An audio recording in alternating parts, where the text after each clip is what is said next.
Jose Benos and Tony for bringing us in earlier to kind of do a pre-presentation and go over some concepts and ideas. Our original presentation was essentially micro units on the site, and we got feedback from the neighborhood. We had again, it's an informal abutters meeting that, what people really want to see, they were happy with us building something on the site. They really had security concerns. So, us in cameras in the neighborhood was appreciated. But parking was a concern. And so we changed the layout of the building, the direction of the building. And they had a good suggestion, something that we hadn't thought of, which is had the parking come in off of Galen Street. So this is on the corner of West and Galen. For those that are on Galen Street, they live there. Well, if you make a cut on Galen, we'll lose parking spots. The building, the curb cut is on West Cottage. There isn't any parking already, so we're not losing a parking spot by adding parking spaces. So we are in the building. So we can come back. Here we'll go through it a little bit for those of you who haven't seen it. Okay, how do I? Okay, so here, this is who we are. We'll go over that. What 84 West, where it is, feedback from our prior presentation, and our current proposal. So we'll just quickly go through this. Who are we? We're collectively known as Rockstot for Roxbury, Dorchester, which is where both we're from and where we have all of our investment properties. Who are we? We're a mother and son's business. And then we've also included Stephen Barrows, who's our CFO, as part of it. Who does typically, these are kind of frequently asked questions, who typically does work on our projects? So Maisa Gonsalves does a lot of maintenance and apartment renovations. Derek Joseph, you'll recognize his work on 97 Moreland, which is on Moreland Street, recently renovated. Kevin G, he did the contracting on Clarence. That's 1719. Leasing, Zainab. I think many of you will be familiar with Zainab. And then sales, Robert Nichols' teams from Boston Realty Trust Group. Our ties to Roxbury, Dorchester. So my education was the Trotter, Timilty, O'Brien. And Collins was? The Rafael Hernandez, Boston Latin, and then later Fenway High School. And our mother lives in Hyde Square in the same home since 1987. She was a daycare provider, real estate agent, and then does housing placement for language schools. Properties in the neighborhood you may know. So Nos Casa Cafe, that's a building we own. We worked with Anna to redo the front facade, something that we're pretty proud of. I think it shows up pretty nicely. Clarence Street, this is 1719. We did redid the entire two buildings, turned them into townhouses, and we've redone the exterior of the building completely. It looks much better now than it did before. Other projects, Atherton Street, that's a residence we did. We did it all in new wood to recognize the neighborhood. We tore off all the aluminum siding. West Cottage, which is across from the site. This is a pretty extensive exterior renovation. We kept all the original detail. I don't know if people are familiar with construction trades. This is pretty hefty work to do that. And the same thing, we put in steel and metal gates. We want things that are kind of lasting. And this is just kind of show you the type of work we're doing. So where is this? This is on 84 West Cottage. This is one block in from Blue Hill Avenue. So several blocks in from Dudley Street. Here's an aerial view. You can see it. Right now, it's just kind of plowed over, paved over. It's empty space. We own the abutting property as well. We do not own the lot behind it. That was as somebody asked us before. I think it's important. Why didn't we just acquire that and turn that into parking or something else? I think it's very important. We spoke with the owner. They really want to leave it a garden, and we agree, right? We need green space. We think that's nice, and they spend a lot of time and effort keeping it a beautiful garden. So we don't want to go into that. Our concept, the original concept was micro units. Again, very passive housing. Want to supply more one bedrooms and studios in the neighborhood, which we know from our leasing agents are in heavy demand, very fine small units. And that was something we discussed with the neighborhood, and they wanted less density. So, larger family units. And I think some of the feedback from the community was, can you build larger units that are family oriented? So this is a feedback. We just the number of units to 7 units to allow 1 parking space per security cameras and lighting. So they make sure that exterior lighting and there will be cameras on our building. This is a very important corner. West Cottage is a street that I think thoroughfare in some sense. We don't want it to be, but it is. And Gayland is a cut through, and it's been nice to have on that corner. I think people agree that it'd be very nice once you build something out there for the safety for all the residents in the neighborhood. And this is, my sister done West Cottage, so relatively familiar with it. Affordable units, wanted a mixture of smaller units and these are rentals. I mean, the cost of building this is quite extensive. We're not talking about, building this as affordable housing. We're not getting subsidies, but I think who know well will know that, rents are typically either at market or below market. And smaller units, again, will be, more cost effective. So, bedroom size is something that was brought up to make sure that every single bedroom is 100 square feet could have a bed and a desk. So for families, this is part of it. I think this might even be pre-pandemic before we discussed this, but I think this is certainly something.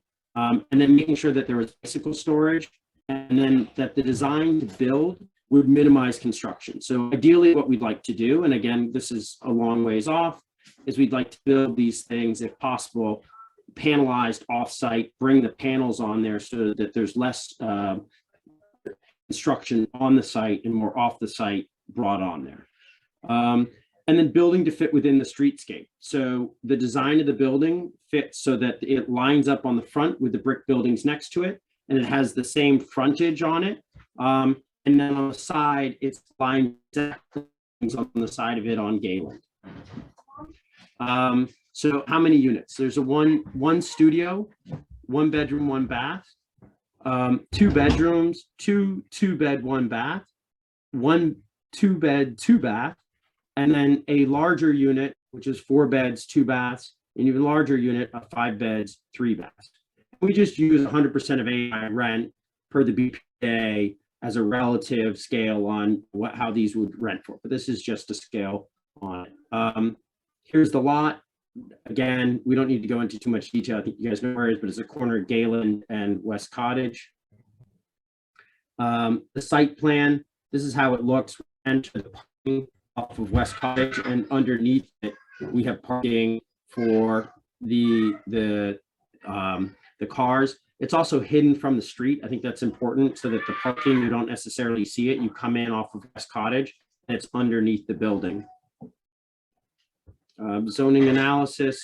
I don't know if we would go with that, but thank you. I can also, I believe Colin shared the actual plans of the building, but I could scroll back up so you can see what it looks like from, that's what the building would look like in its sketched out format. And I'll open it up to questions. I talked really quickly through that, so I don't know where we are on timing. Thank you. So we are going to open it up for people that may have some questions. I'm going to try to see if keep track of the hands.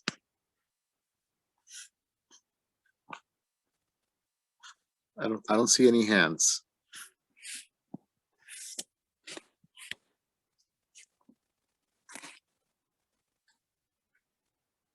Okay, well, I had a question. So have you selected already a construction company for this, or who's doing the construction for you? We have not yet selected a construction company. In your past projects that you shared, who did the construction for you? The most recent projects we've used Derek Joseph. he's great. We like him. He's good. He does good work. I mean, we love people that do what they say they're going to do. And if you have, you know, I mean, recommendations or like that for someone for do ground up, I mean, that's certainly appreciated. You know, we do like using some of the same vendors that we have in the past, but always open to something that's, you know, that's really wanted by the neighborhood. and Derek's local to Dorchester.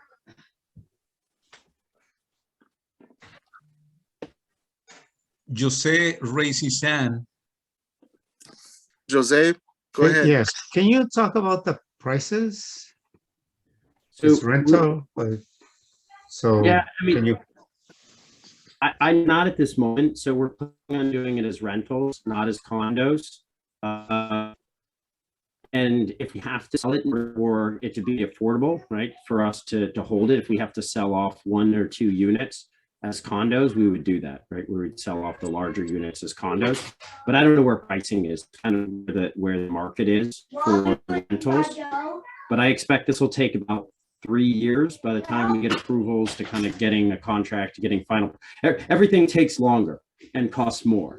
Where 2-bedroom, I mean, I think 2-bedroom rent, where they are today, even in Roxbury and Dorchester. So 2-bedroom rents at the Andy, which is in Newmarket now, are $3,600. We expect our rents for this new build for a 2-bedroom right next door, kind of our highest rent for 2-bed, 2-bath is maybe $2,300, to give you an idea for a 2-bed, 2-bath. For a 2-bed, 1-bath, maybe most of our rents, you know, in there are probably around $1,800. That's a lot higher than where they were 5 years ago. A lot lower than where they are in kind of the newer build, what I'd call luxury buildings.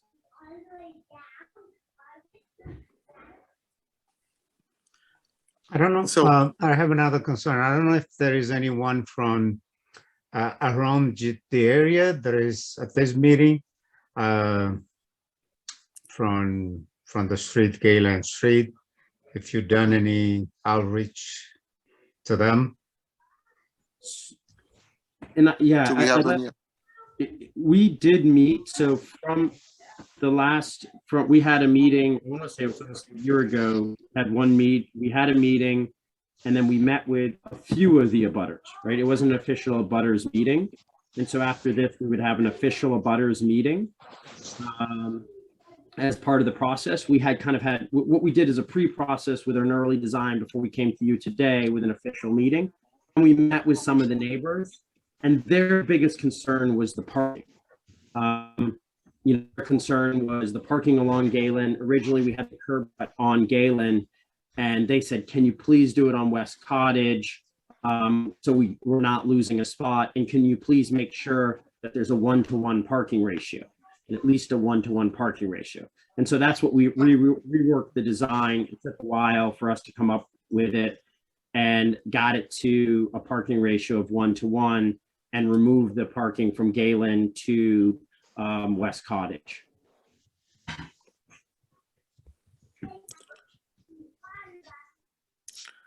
So we don't have any abutters tonight, right? Okay.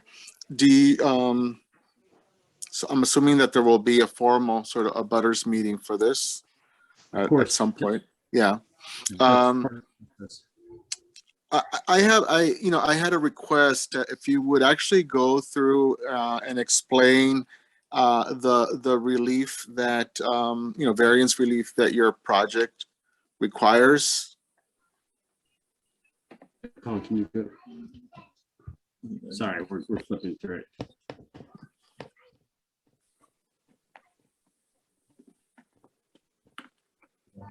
I'm good. So, lot area. So required. Existing proposed. Oh, has no change. A lot. How does this? Sorry, can you go through this table? So I go. Sorry, yeah. So the existing, this is at 3 F 5,000. So 3 family area, 5,000 square feet needed. So existing lot is 4,090 square feet. So is need to get approval for density of 7 units on this lot to meet the minimum area. Apologies for the kid yelling. Sorry. Okay. Hold on. Sorry. So that's one. I mean, the relief required. I mean, everywhere on this chart it says yes. I'll just go through those. The floor area. So the amount of building area in the building versus the area of the yard would be, somewhat, let's say, double, I guess. That's the request for building on the site, although it sounds like a lot, but I would think it's important that a lot of the homes that are existing wouldn't meet the current criteria either. So it's always strange to present something like this because it looks like there's a huge request because it is versus the current zoning, but versus the actual houses on the sites around it, it's very hard to build even, what's existing in this current zoning. So the floor area, the building height, this would be 5 feet higher than the 35 feet. This would be 40 feet. It's 4 stories, although it doesn't have an elevator because the 3rd and 4th floor are connected. This is a 4th floor, and typically it's only 3 stories. The open space would be less here than what was typically required. And the rear yard, the building extends back, I guess 9 feet further than normal. So we could, and that's still city change. Yeah, I mean, there's definitely, like I said, many requests here, but I think that's kind of building any multifamily on in the urban city. There are many requests, so that's why we're here presenting. I guess. I mean, the main one is the FAR. So this is a 0.8 for 174, and then the other one is the number of units. I mean, I think those are the two big requests on there. And the part of it is as Colin is saying, is what we've done is we've looked at the density of the buildings next door. So this happens to be 3F5000, but if you look at all the buildings that are next door, it's all brick buildings. They are essentially similar zoning, right? This is the same height as the buildings next door. It's the same shape of the buildings next door. And what this has that they don't have is the tuck under parking. Mm-hmm. Otherwise, where it's kind of all townhouses there that are, 3-family townhouses with, I think it's a, lot just entirely built on almost a 3 FAR. Sorry, we're dealing with parenting issues here, so it's a live situation. Thank you for going over that, and I guess one of the concerns would be, again, the number of units. I think that especially since there isn't any specific commitment to or an understanding of what those rents would be like. Looking at them, we could say, yeah, that's market. And then the question is who can afford market. I also understand that other houses have probably as much, take up as much space on the lots.